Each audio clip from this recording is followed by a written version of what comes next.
Hi, everyone, and welcome back to Black Mental Health Matters. I'm drkerryann Williams, and on today's show, I'm going to be again interviewing Edsel Cadet, who was here last week. On today's show, we're going to be talking about trauma and immigration. We're also going to be talking a little bit about trauma and relationships. So if that's of interest to you, then keep listening. Hello, everyone, and welcome back to Black Mental Health Matters. I'm drkerryann Williams. I'm a psychiatrist practicing here in Massachusetts, and this is a talk show that's all about everything related to mental wellness in the Black community. So if you have a question at any time, just give us a call at 617-238-7111, or you can drop us a comment on Facebook. We're going to be live on Facebook on the website for the Urban Heat. It is Urban Heat 981 FM. So you can follow us live, or you can give us a call and join the conversation. And guys, today I have back with me is Edsel Cadet. And we were going to be in the studio, but due to Tropical Storm Henri, I decided to switch over to remote. So we're video calling in for our show today. But I'm glad to have Edsel back. We're going to talk again about trauma and relationships, but we're also going to talk about trauma and immigration. What I didn't say last time was that Edsel is a Haitian American. And so he's going to talk a little bit about, just issues related to immigration, and I'm sure it's going to be a great discussion. So, Edsel, glad to have you back. Good to be back, Doc. Thanks for having me. So, last week we talked a bit about trauma and relationships, and you shared all kinds of really great information about how we can get in this cycle of conflict where there's an issue, the issue kind of gets lost in all the emotional reactions, and you kind of gave us a lot of things that we can think about. I wanted to know if there's anything else that you wanted to share about trauma and relationships, maybe that we didn't get to talk about last week. Yeah, definitely. I think last week we highlighted a lot of the things to look out for, ways to identify what's going on and start processing that. But I want to also give people some solutions that how to bring regulation back into your life so that, or into, your relationships so that things can kind of calm down. Then a few ways that you can do that is people can take a time out. They can take the time that they need for, their bodies to calm down, their heart rate to go down, for them to begin processing again, and allow the neocortex to kick back in instead of the amygdala kind of controlling the entire the entire interaction. Another thing people can do is go for a walk.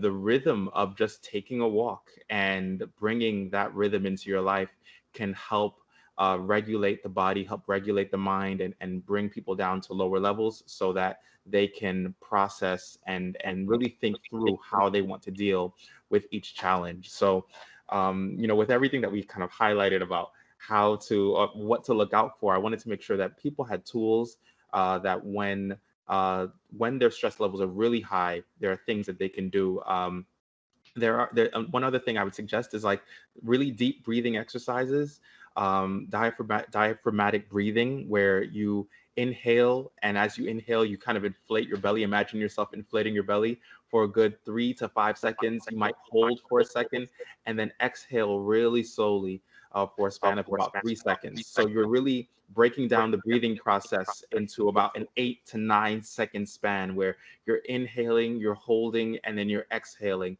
And that will help lower your heart rate. That will help you just begin to focus again on what's important, and just bring clarity back to the mind so that your best mind, your most critical and analytical mind, can be engaged, so that the argument, the conflict, the challenge, whatever it may be, can have your best mind working on it. And I think that this is going to relate to what we're going to talk about next. No, and that's really great. I remember you saying last week as well that basically whatever strategy that you use, that you should communicate that to your partner as well. So for Mhm. example, if you're going to kind of step out, take a time out, go for a walk, you Right. should let them know that that's what's happening, that you're not walking Definitely. out on them. Exactly. Yeah. So what you definitely want to avoid, you never want to tell your partner you need a timeout, right? You don't want to infantilize them in that way, like treat them like they're an infant. And at the same time, you don't want to just storm out. So if you can create a plan, I often tell couples when I'm doing their counseling, if they watch sports, typically at the end of a game, if the score is close, the coach will call a timeout. And when the coach calls a timeout, the coach makes them run a play that isn't as free flowing as what they're used to, but it's planned, it's structured, and it's effective. So when it comes to conflict, a lot of people, they like to just freestyle, and this is the way that we talk, and this is the way that we do things. And I encourage them, view taking on these skills and these habits as calling a timeout, where it's not a free flowing experience, but it's a play that you've practiced, works, it's effective, and ultimately can give your relationship the win. It may not feel like your normal mode of communication, but you'd much rather spend 5 minutes working through a conflict than 2 to 5 days not resolving that conflict. So I encourage people to just, lean into the uncomfortability of calling a play, calling a timeout, calling a play, and saying, look, this is kind of rigid. This is not what we normally do, but we know it's effective and it's going to help us get through this. And I guess that's the benefit of therapy, right? Because as you mentioned, without therapy, all you have is that free flow. Someone saying, well, this is my style of talking. And and then the other Exactly. person says, well, this is my style of handling it. Right. And everybody's just kind of saying, well, this is just how it is. And the therapist can help to bring that together and say, let's talk about a structured way to do it. And so even though, as you mentioned, it may not be the way they normally talk or the way they Mm-hmm. normally do things, but Mm-hmm. they actually have to have this structure and they have to have a plan. And I remember last week I kind of made fun of you a little bit when you were saying, this is kind of the best way of describing it. I said, well, people don't really talk like that. They don't Right. say things like that. They don't, but that's what a therapist does. A therapist actually Mm-hmm. helps you to learn Mm-hmm. how to express your thoughts and feelings in a more Right. productive way Exactly. so that you're not just blowing up. You're saying, hey, listen, when this happens, Mm-hmm. I feel this Yes. way, and Mm-hmm. this is why I feel this way. Right. Right. And so then it's more productive, less blamey, and Mm-hmm. people are getting to the root of the issue rather than Right. just getting lost in the emotion of the issue. Exactly, exactly. And the benefit of that is that now, as you get to start pouring love on and bringing healing to issues and challenges that your partner may have had in their childhood that they may never have really begun to like really work through, and now you become a part of that healing. I think one of the things that keeps couples from this kind of growth is that we often view conflict as me versus them, and that is not a healthy way of understanding conflict within your relationship. Whatever is causing the conflict, it's the couple versus the issue. Whether no matter whose fault it is, if it's his fault or her fault or his or whoever's fault it might be, it doesn't matter. It's this issue is driving a wedge between us, and if we can team up against this thing, then we can overcome it. However, when it's me versus them, if I win, they lose, they might feel less safe, they might feel less worthy. And if any member of the relationship feels that way, ultimately it harms the relationship, and the relationship loses. So people have to. I encourage couples to remember: if your partner loses, your relationship loses. Let it be the two of you against the issue again, instead of one versus the other. Because you're going to end up feeling great. Yes, I was right. I was right. But now, how's your partner going to end up feeling? And I think couples often experience this, where at the end of a conflict, things should be better because you resolved it. However, instead, there's this awkwardness where it's just like, I don't know how to re-engage you again after everything that has been done and everything that has been said. Wow. So if a conflict ends up with one person being right and the other person being shamed, that is Mhm. not the ideal No. resolution. But rather, if you can figure out what the issue is and both people Hmm. can address the issue and Hmm. not each other personally. Right. Um, and I imagine that if there's a personal issue that like something emotionally that's getting in the way, they can address that as well. Again, Hmm. as an issue, but not kind of saying you're a bad person. Because I mean, again, if that couple is together, that means there's some qualities that bind them together. So the other Exactly. things can be addressed. Right. Um, Right. and I like what you mentioned too about it being an opportunity for that person to be a part of the healing.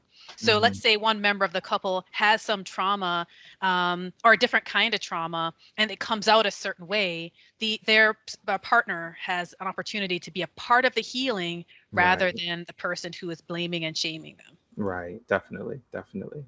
Yeah. Yeah.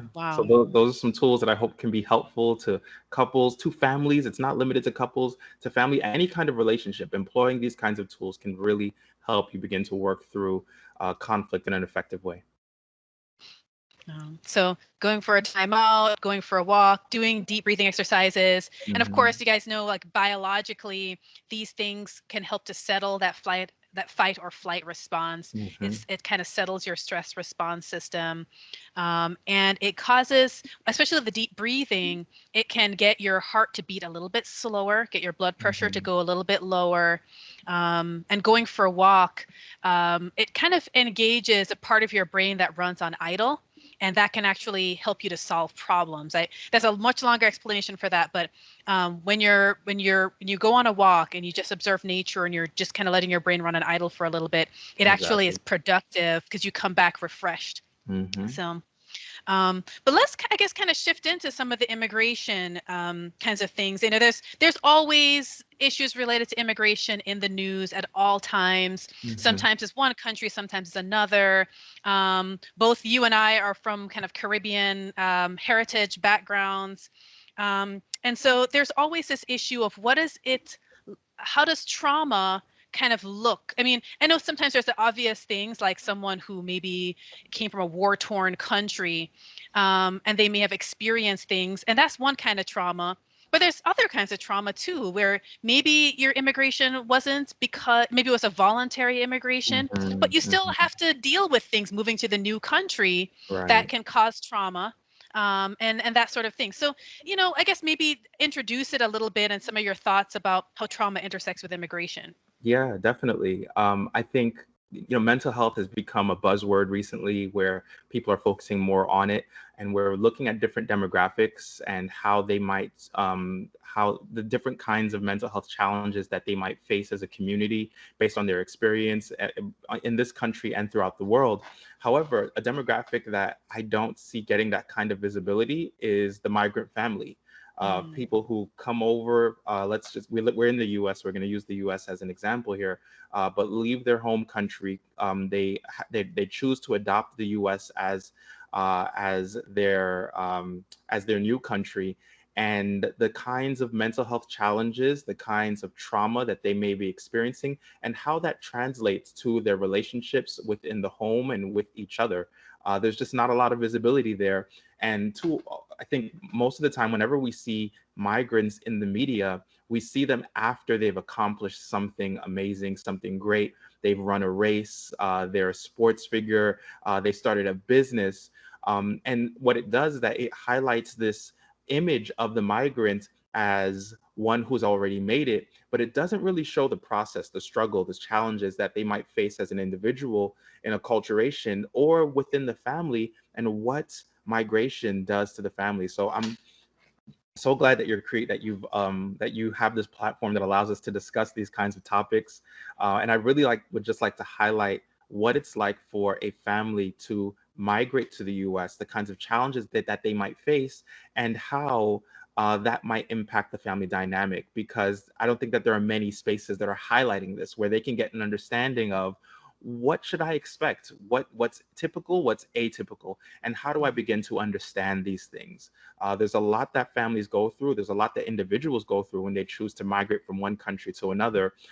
So I'm excited to be able to unpack what does that look like, what challenges should I expect, and how can I better understand what's happening in my life, what's happening in the lives of my children, or the people within my home. awesome. So why don't we start with like a typical, maybe typical, yeah, typical kind of immigration scenario. What Okay. would be kind of like a typical immigration scenario of somebody moving to the U.S. as a family? Okay, great question. So let's build a scenario here. I don't want to say it's necessarily, well, in many ways it is typical. A few years ago, there was this show on ABC called Fresh Off the Boat, and it's about this family that migrated from China to the US, and they're getting used to what life is like in the US. They're pursuing the American dream, and I'm a second generation migrant. My parents were born and raised in Haiti. They came here in their early 20s. and I was born and raised here. So they're first generation. Their dominant culture is Haitian. I'm second generation, where I identify both as Haitian and American, right? So I thought, okay, let me watch this show and kind of get a sense of what the migrant experience might be for people from China. And I was expecting that their challenges and their struggles would be completely different than my own. However, watching the show and then also speaking to friends of mine who have migrated from different places and around the world, the challenges are just so similar. And I was shocked to see that, wow, like no matter where you come from, the process of developing this kind of dual identity where you have this culture from home that you appreciate and that you value or that you're accustomed to, and then now you're just beginning to learn how to navigate this new system in the U.S. society. It comes with a lot of the same challenges. So let's build a scenario of a family, a mother, a father, a son, and a daughter. The mother and father both have, let's say they're both middle class in their country of origin. Let's say they're from Haiti. They're let's say they're middle to upper middle class. They are working in the medical field, both of them, and then they have two children. One child is 15 years old. Let's say the son is 15 years old, and the daughter is about 7 years old. When they come over to the US, there are various challenges that they're going to face. And I think it's important for us to know this because a survey done in 2013 revealed that the US population had about 41 million migrants within it. So Wow. this is not some small subsection of America. Like this is, and this is from 2013. I don't even know what the number is now. I know that it's grown. So this family comes over, and there are several challenges that they begin to face immediately. One, they might have to adjust to a new climate, the climate difference between where they grew up and where they now live. They face this deficit in community where they may have grown up in a neighborhood where everyone knew each other, and Yeah. now you're in this new neighborhood, you don't know your neighbors. You may also have to now learn a new language if the country you're coming from isn't an English speaking country. Then they're also facing a deficit in social support. They're experiencing culture shock. They're learning to navigate or negotiate this new educational system. They're trying to acquire language proficiency. They're seeking employment. Like there's a lot that has to happen at the same time, or it feels like at the same time for this family. Yeah. And every member of the family might experience this acculturation very differently. Yeah. Many can experience feelings of isolation, loneliness, disorientation, helplessness, anxiety. There are just a lot of emotions, depression, even also as well. Uh, Migrants can face this and feel this because of how taxing the migration process can be. So that's kind of like a snapshot of what a migrant family can be experiencing when they choose to come over to the US. And I know that it's often glamorized as, wow, we're pursuing the American dream. So it seems like everything should get better once you get to the US. But those of us who have been born and raised in the US know that just getting to the shores does not mean that things get better. There are many challenges that you face here. One thing I also forgot to mention is the economic strain that migrant families feel. And that many times when they do find employment and they do get that paycheck doesn't only many times go towards their own particular needs, because there are family members back home who now have this perception that because they made it to the US, they must be making a whole lot more money. They must have more resources available to them. And now that check that may not even be very large is now being split several ways as money is being sent back home to care for people who were not able to migrate over. So there's a plethora of Wow. different social challenges that families are facing when they migrate over that we don't talk about often. No, I mean, as you're kind of listing all the things, I'm kind of like check, check, check, check, Right. check. Right. It's just so common, as you mentioned, just as we're watching fresh off the boat and thinking, oh my goodness, all of this is so familiar, even though it's a family of kind of a different country. Mm-hmm. And I think, yeah, it's just so familiar that a lot of folks don't realize all of these things that you move to a country and like immediately there's like 10, 12 different things that you have to address all at once. And on top of that, you may be having to support family members back home Right. because of the perception that you're in the great America and Mm-hmm. therefore you're earning the great US dollar Right. and you should have enough to share some with us. There's a perception that you're earning more than you really are. Mm-hmm. Mm-hmm. Um, I wanted to start with the differences in acculturation for like like the 7-year-old daughter, the 15-year-old son. So it's interesting because they're going to be in different stages of childhood development. So Right. the 7-year-old is coming from their home country, but they're basically in grade school. Mm-hmm. And so if they had been learning a different language, they are at one stage in terms of like, okay, what's their flexibility going to be with adapting a new culture?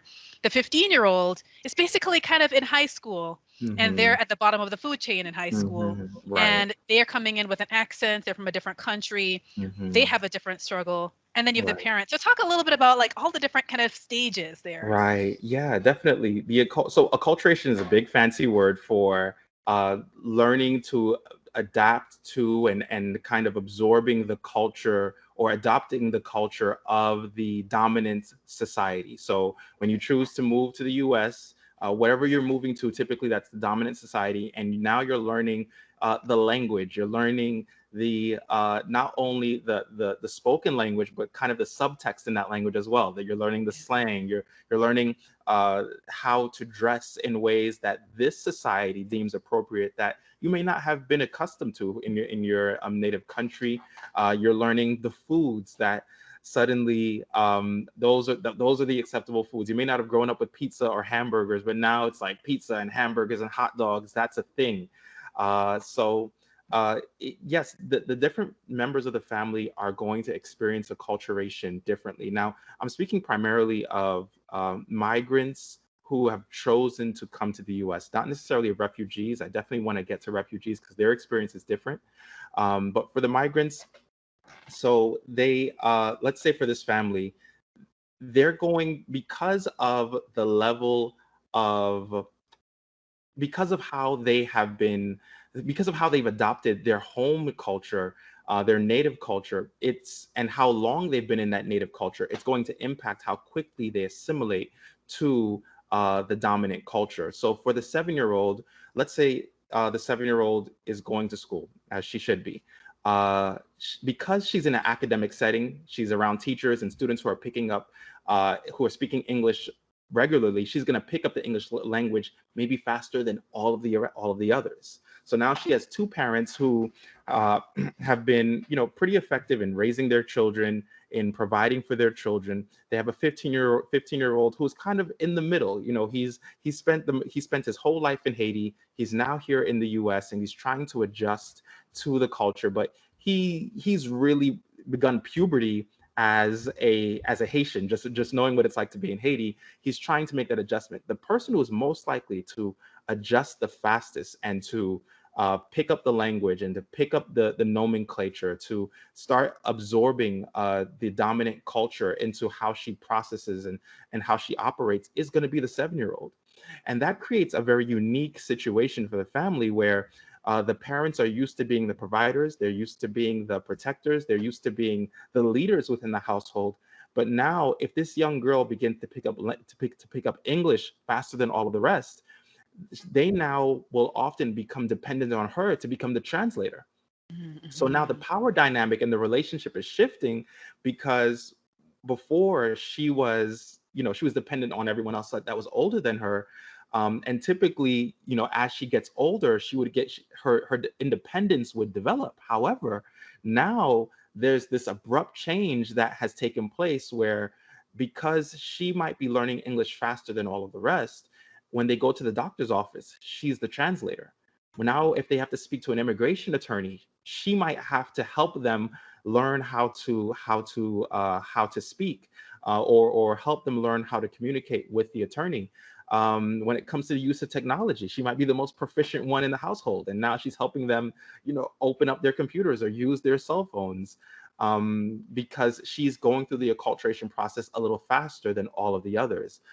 So whether it's from interfacing with store attendants or with bill collectors, or just translating wherever they go, the power dynamic has now shifted. The pressure is greater upon her, and now she's stepping into a more mature role a lot sooner than she would have had to if if they hadn't migrated over to the U.S. So that power dynamic can be challenging not only for the child but also for the parent. The parent Yeah. who feels like, wow, I should be protecting and I should be providing and I should know how things work.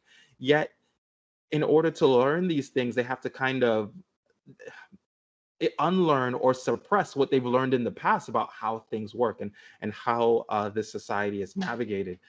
So that can really put a family in a very weird space where Yeah. now conflict doesn't even operate the same way. The relational dynamics when it comes to when they're eating at the table or when they're just navigating life, it's changed um, because the young girl can begin to feel like can begin to feel the burden of, why don't these adults who should be wiser than me and smarter than me and more knowledge, why don't they know how to do this already? Yeah. Why are they counting on me for this? And then also for the parents, as they see their children adopting US culture, they can begin to feel like, we're losing our children. Yes. This Yeah. isn't this is not the vision we had for our kids when we wanted to have them. We envisioned that they would grow up a certain way, and now they're using language that's unfamiliar. They're acting in ways that aren't in alignment with the cultural values of our home. Yeah. So first and second generation migrants are really experience the acculturation process differently. Wow. As I'm thinking about that, I'm thinking, yeah, I imagine that can happen even say, um, let's say it wasn't a family, let's say it was a couple that Hmm. moved and then they had a child in the Hmm. US and they Right. see that child growing up as an American from like day Right. one and they're thinking, they remember their childhood in their Right. country and Right. there it's a part of them that wanted that child to experience at least the good things about Hmm. what it was like to grow up in that country, for them to Right. learn how to speak the Mhm. language the same way, with the same Mhm. accent, with the same strength, with the same Right. slang, and to have the same experience. Oh, we used to eat this thing and we used to go to this place, and this kind of, you're right, there's kind of this feeling of this loss of, Right. my children are not going to experience some of the good things I experienced growing up. um, Definitely. yeah, yeah. And Yeah. then also for that child, as you mentioned, there is often some confusion for that young child, because you're right, Mhm. they're thinking, well, my parents are so much older than me. Shouldn't they be in charge all the time? That's the expectation, is that they should be able to be capable and be in charge of all of these things. But often kids will realize moments where their parent cannot be, because of a language barrier. They Right. cannot be in charge of something, or a cultural misunderstanding. they Mhm. they kind of are making decisions that the kids would say, I don't they're making the wrong decision, they just don't understand.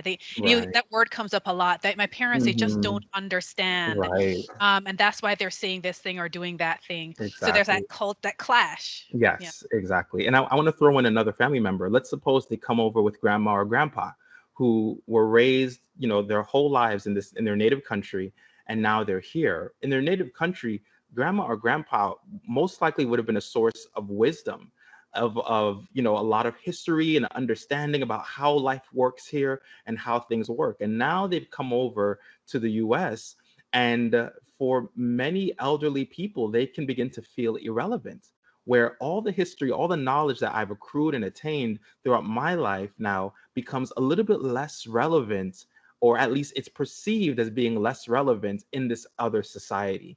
So Yeah. again, that thought process of, well, if the parents don't understand, then grandma definitely or grandpa definitely that doesn't understand, and that can be jarring for elderly people coming over to the U.S. Another disruption that families face is uh, degrees don't always translate well Yeah, I was just it, going to ask you you about that. What know, about the parents? They're both right? medical professionals, and now they're in a country where their licensure might not have the Mhm. same meaning. Exactly, exactly. So they're both working in the medical field. They have licenses, they have degrees now, and then they've come over to the U.S. and they've decided, you know what, we're going to build a foundation for our children. And whereas they may have been doctors, you know, back home, uh, they're now considered blue collar workers. They're considered, maybe they might become a cab driver or something else, right? And for many people, they attach prestige to their socioeconomic status. Yeah. So that transition from being called a doctor in Haiti to now going through the process of trying to use your medical license in the US, discovering that, wow, it's not accepted here. I have to either start school all over again, or I have to choose another career path in order to provide for my family. That can be very, very challenging. That can impact self-esteem, self-worth. That can impact how a person perceives themselves, and then even the struggle of trying to find a job, because migrants are not always viewed in a fair light within this country. A lot of people have a very biased view of migrants, thinking that they're leeching the resources of the country. Where, and I just want to correct that. Studies show that migrants are typically the last people to try and access the resources of this country, because of the stigma, because of the fear of people um, who dislike immigrants, or because of the fear of deportation, and also just because of a general sometimes lack of awareness of the resources that are available. Yeah. The resources that are being used within this country, for the most part, the social resources, are being used by citizens of By this U.S. country. citizens. Yes, Yeah. and so yeah, so this is very challenging for people who are professionals who are coming over to the US if their degree doesn't translate over. And also, statistics show that typically women will find work a little faster than men. Mm. So this can also create a very difficult dynamic within the marital relationship. The studies show that there's a rise in domestic violence um, for migrant families, because men can feel usurped. They can feel uh, less powerful or less useful, and as a way of asserting dominance or asserting their maybe their traditional role within the family, there there can be at times a rise in issues of domestic violence, because of how the child will develop. Well, the child will acculturate faster. The wife or the mother may pardon me, may get a job a little sooner, and the father, who's accustomed to being a breadwinner, a provider, a protector, now feels useless or helpless within this new society. Wow. Wow. I mean, that you just kind of like gave us a lot of great information right there. I mean, yeah, I think it's there's just so much kind of the psychological factors that people can be hit Hmm. with when they Hmm. come here. And I would venture to even say women probably can find a social network faster too. Right. You know, and I'm just saying that I haven't read anything, but I would just be willing to guess they can find social supports a lot more easily too. Yeah. Like, Hmm. especially if you're a woman and you have children, if you're a mother, you can Hmm. often find those social supports a little bit faster than sometimes men who can feel isolated for longer, potentially. Definitely. You know, and kind of thinking about the role usually if you're in your home country, it probably doesn't take as much effort to maintain that role. You have Yeah. it, you know your country, you know your culture. You come to Hmm. a new country, you almost have to kind of eat humble pie and Right. kind of accept that there's some things you're not good at and kind of start from the bottom and work your way back up. Hmm. Um, so it can I think sometimes wound people's pride sometimes too. They Yeah. may not be willing to accept certain jobs. So the Hmm. woman might be willing to accept a lower job and just say I need to provide my children, I need to eat. And Right. sometimes the man might not take a certain Yeah. jobs because they Yeah. feel like that's below me and I it's kind Hmm. of embarrassing to do that job. Hmm. So Hmm. yeah. Yeah, definitely, definitely. So now, just getting a picture of how challenging it is for the migrant family, I want to highlight the refugee family that's Mm, going through all of this, but at a heightened level. They're experiencing it a lot faster because for the migrant family, to a certain degree, there's been a level of planning. We wanted to Yeah. go to the U.S. We've been trying to work things out. We've been working on paperwork. We've been imagining. We've been preparing. We've been learning bits and pieces of the language. But there's a level of preparation that can help mitigate some of the culture shock. But if we're just looking at the situation in Afghanistan, the people who are seeking asylum now, who are fleeing Afghanistan, 2 weeks ago, let's say 4 weeks ago, they had no idea This is that going to they happen. might need to pick up and leave everything they've built, everything that they've developed, everything that they've worked on, leave it behind in order to survive. Wow. So, so for refugees, there's a contrast with what happens for migrants who voluntarily leave their country of origin. Refugees are individuals who are fleeing their country of origin in order to escape persecution, in regards to race or religion or nationality, or political opinion, or member of a particular social group within their country. The pre-migration experience of many refugees includes, and so the I'm talking about pre-migration experience of refugees includes like things like war, torture, killing, assault, sexual assault, incarceration, or the continuing threat of death. So, and this very naturally has a great impact on the psyche of a refugee, of a migrant who's fleeing their country. Many will experience PTSD, post-traumatic stress disorder.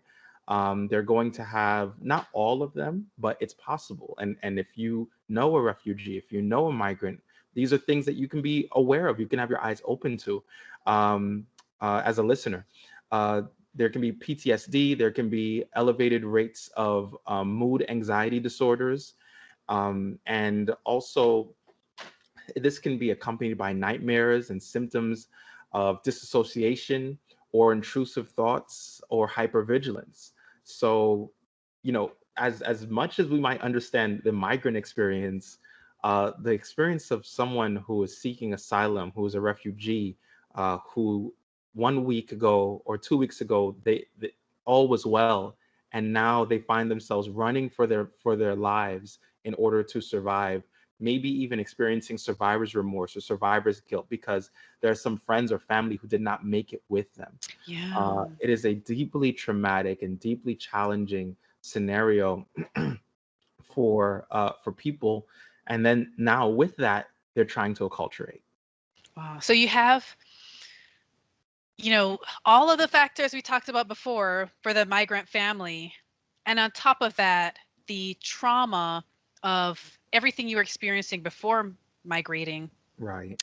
the process of migration, which can be Hmm. abrupt. Hmm. And I've read books and heard stories of people who, even dealing with the officials who are processing them, they can Right. sometimes be quite rough with Right. them, and treat them poorly. And of Right. course, then the reception that they get when they move to whichever new country they go to. Hmm. Sometimes people have varying responses to Yeah. the presence of refugees in their country. Definitely, definitely. And then I can't even forget to mention the rising cost of getting your papers. Um, Yeah. when my parents came to the US in the late 60s, early 70s, my father told me that he got his papers. It cost him $25 to get his green card. What? $25. They'll Um, probably add a few zeros now to that. right? Exactly, exactly. So my wife is from the UK. I met her in the UK. She migrated here when we got married. It costs upwards of $7,000 to $8,000 to complete the migration process, to get the papers, to get the attorney, to figure out what's the law today because it just changed because of the last president. You know what I mean? Yeah. Like Oh there are my just God. so many moving pieces. There's so much stress around surrounding how's the country going to respond? Are they going to believe us? And migrants are going through all of that at the same time. So it's if you're here and now your socioeconomic status has been disrupted, you're no longer making the kind of money you used to make, or you're no longer able to save the kind of money that you used to be able to save because now your money is being split between your needs here in the country and the people that you're supporting back home, it can be very challenging to pull together six, seven, $8,000 to be able to navigate the very difficult immigration process that we have here within this country. My wife is Zimbabwean in heritage, but she was raised for the most part in the UK. And the UK and the US are supposed to have very friendly relations when it comes to migration. And I can tell you, as a citizen of this country who was working with her through this process, it was extremely, extremely confusing and extremely difficult. Oh, Um, yeah. and I don't have the issues of language barriers. You know, I don't have the issues of trying to, well, where can I find an attorney? I was able to find an attorney. I can't even imagine what people who have come here, who are trying to make a better life for themselves and their families, what they're going through with all of the confusion, all of the barriers, all of the stigmas, and then on top of that, the financial burden and the language barriers on top of that. Yeah. Yeah. And I mentioned the financial, like throw on top of that the person who maybe had a license in their country and Hmm. maybe they would be willing to try to get relicensed in the US, but you need to have money to Right. do that. Basically, if you want to get relicensed, you have to be able to afford to not work, to go to Hmm. school to do that relicensure process. Right. And most people don't have enough money to sustain themselves in school without having to have a job first. And then when they have the job first, it's not a high enough paying job that would allow them to go back into the same career. So, for example, if that person wanted to redo part of their medical training, imagine trying to save enough money for medical school, given that an Right. immigrant does not qualify for federal loans. I can attest to Hmm. that. Hmm. Immigrants do not qualify for federal loans. So it becomes a Hmm. really big issue. Right. Um, so Right. I wanted you to talk a little bit about trauma in the sense of how it can maybe show up even in people who are voluntary. They Hmm. voluntarily Hmm. migrated, Hmm. and they may actually seem to have an okay experience, Right. but that still immigration can the trauma of immigration can show up in certain ways, like even like you just mentioned, like the Right. paperwork and how people Hmm. treat you and how Hmm. confusing it is and the anxiety. Like, how does trauma show up? Yeah, definitely. You know, the heightened pressure of just going through all of those things on a day-to-day basis and then still coming home and having to be a husband, a mother, a wife, a provider, a protector, all of those things, it just becomes a lot harder when you have that level of stress and that and stress that is persistent for such a long time within your life. It can begin to put a strain on the family dynamic. Again, we're remembering the anxiety, the loneliness, the depression that these individuals can be experiencing, and they're still trying to be good parents. They're still trying to hold on to some sense of normalcy. I think something that's very important for all migrants to remember, because someone might be listening and thinking about their child or thinking about their parents and trying to get a better understanding of why is the relational dynamic like this. Well, one, you just highlighted the point where the parents might choose to take on jobs that are not in alignment with their training from back home. Um, Parents tend to put pressure on their kids to say, "Look, I sacrificed my career for you to have this opportunity, and you just came home with an 88. Where are the other 12 points?" You know what I mean? Where you came home with a 95. Where are because the parent, it's very easy for the parent to begin to compare their experience with working two jobs or working and being in school and look at the child and say, "You don't have to go to work." Like You're I not trying expect hard enough. that there we go. I expect straight A's. Or to begin to put the pressure on their children to say, well, we didn't come here for you to be an artist. Mm, I came here, I stopped being a doctor, I stopped being uh, someone who was acclaimed in our home society for you to come here and for you to make our sacrifice and investment worth it. Right? yeah. So you have to be a lawyer, or you have to be a doctor, or you have to be an engineer. And this heaps pressure on the child that begins to that can also strain the family dynamic. um, so I want to remind migrant families that when you're migrating over, every member of the migrant family wants to feel safe, they want to feel valued. but they're going through the acculturation process very differently. So, like you said, and one of the things that I see is that the conflicts within the home, especially for migrant families, can be mislabeled. Uh, it can be Okay. mislabeled. The parents can be looking at the children and say, "Ah, the children are just so rude, like they don't have any respect for us," because the children are now learning respect not only from their home culture, but also from their adopted culture as well. And they're behaving in ways that may not necessarily align with the values of the home culture. And the children develop this mindset many times where it's like parents just don't understand.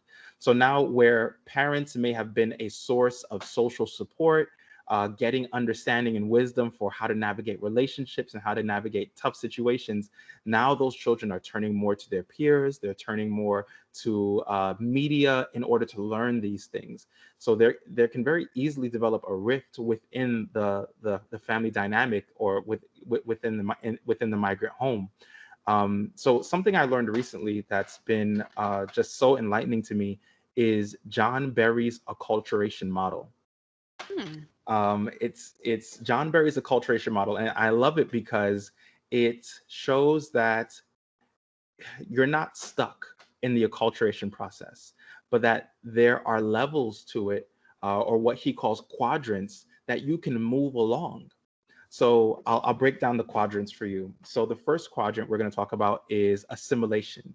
This is when the migrant has low identification with their culture of heritage, their culture from their parents' culture, and very high identification with the U.S. culture or with the dominant culture. So that might look like the 7-year-old who gets here and realizes that when she brings her packed lunch, and it has the smells of her home country, and the kids look at her food and they say, ew, like that's so nasty, I can't, what is that, she's so weird, right? That will tempt her to feel like, wow, I can't bring my home culture into this space and feel valued and feel safe. Therefore, she goes home and she says, I hate Haitian food, right? Mm. Now, she doesn't really hate Haitian food, but she definitely hates how she's perceived by others at school because her food is not the atypical US lunch. Yeah. So she could, let's put her in the quadrant of assimilation. Whereas the 15-year-old might be in a place where that Barry would call integration or bicultural, where he has a healthy appreciation for his culture of heritage. He remembers the times that he had in Haiti and he values those, but he's also learning a little bit about US culture. And he's like, wow, there's some great values here as well. And he becomes a bit of an amalgamation of the two. He's bicultural. He's adopting both cultures. He's not denigrating one or the other. He's just trying to pull both of them together. Then there are two other quadrants. One is called separation, where one has low identification with the US culture. The US culture is just completely foreign, uncomfortable, maybe even feels oppressive to that individual. But they have high identification with their heritage of culture. This means this can look like never really wanting to learn the The language, language. or not wanting to adopt or adapt to the way things are done in this country, because they just feel more comfortable with how they're used to doing things. They can find a hub at a church or at any space where a lot of migrants might from the same country might gather together, where it feels like home. Everyone here speaks the same language. We all understand what we're talking about when we speak to one another, and they can kind of begin to a degree disassociate from U.S. society and just kind of begin to live or act as if the cultural hub that they found in the U.S. is is the totality of their U.S. experience. Um, and then there's marginalization. This is low identification with the U.S. culture and low identification with the culture of heritage. So maybe they may have not ever felt accepted in Haiti, and now they're in the U.S. and they don't feel accepted here either, and they're just completely isolating from both countries. They want nothing to do with either one. Um, the reason why I say that the conflicts can be mislabeled is because for the parent who's in the separation stage that has high identification with their culture of heritage, when they hear that 7-year-old come home and say, I hate Haitian food, that parent can experience this not only as a rejection of Haitian culture, but also of themselves. So the good news with Berry's acculturation model is that you don't have to stay where you start. You Oh, can start at the assimilation stage. Many people, when they come here at a young age, they go into a phase of assimilation, and I use this word phase intentionally because many migrants don't stay there. There's a time when they're assimilating, they're trying to wear the clothes, they're eating the food, and they want nothing to do with their culture of heritage. But over the past few years, we've seen this kind of pride regarding heritage arise, yeah, right? yeah. And many people who may have started in assimilation are now moving to a bicultural stage where they have a healthy appreciation of both US culture and the positive values thereof, and their heritage, their culture of heritage as well. And then you can also find parents or people who start at separation. And then as they begin to progress in society, as they develop a wider base of community, they can also move to integration or biculturalism. So the good news is that your child that you might think is rejecting you because it feels like they're rejecting their culture. The reality is they want to feel safe, they want to feel valued. And right now they're looking for that amongst their peers. And you can begin to have conversations about, well, what can we do to help you feel safe and help you feel valued? And also for the parent who says, look, I don't want anything to do with the US culture. I'm comfortable where I am. They also want to feel safe. They want to feel valued. So, having conversations around those kinds of the challenges of what it takes to feel safe, to feel valued in this adopted society, in this adopted culture, can really help parents begin to see my child isn't just disrespecting me; they're trying to work through something. Or my parents, it's not that they just didn't understand; it's that they went through a whole lot when they came here, and they're looking for a place where they can rest, where they don't have to be hyper vigilant, and they don't have to feel all out of sorts and like they don't fit within this country and like they won't succeed within this country. And in that way, the family can team up together and say, okay, we're gonna face acculturation in different ways, but we're gonna face it together. Yeah. Wow. That's a really great kind of like summary. Hey, for the listeners out there that are listening, and maybe you've had a experience of moving to this country, or you're from a family that's moved to this country, and maybe you were born here. Think about it. Like what kind of stage are different members of your family in? Or is there assimilation? Are they bicultural? Is there marginalization? Is there Hmm. separation? Hmm. Kind of think through it and know that you can shift from one to the other. I noticed the same thing you noticed, Edsel, which is I think there was a period because I moved to the US the late 90s, and Hmm. I think initially there was this feeling of like I just want to experience everything American. I was like in Right. college, I was like I'm going to learn about everything American. I'm going to learn how to do this and that and the other, and then later on, I'm kind of like, I feel like I'm losing my Jamaicanness a little bit. Right. I need to Right. kind of like come back home. Right. Right. And so Right. you kind of like move from that assimilation to the Hmm. bicultural and feeling comfortable. And I see a lot of young people now that usually, as you mentioned, young people would be right into that assimilation. Like, Hmm. I don't want to be different from other Hmm. people. And Right. now it's cool to Right. be different in a cultural Hmm. way. So people are Yes. thinking, it's cool to say that I'm from this other country. It's cool to show up Hmm. and speak this other language. It's cool to show up and speak this dialect.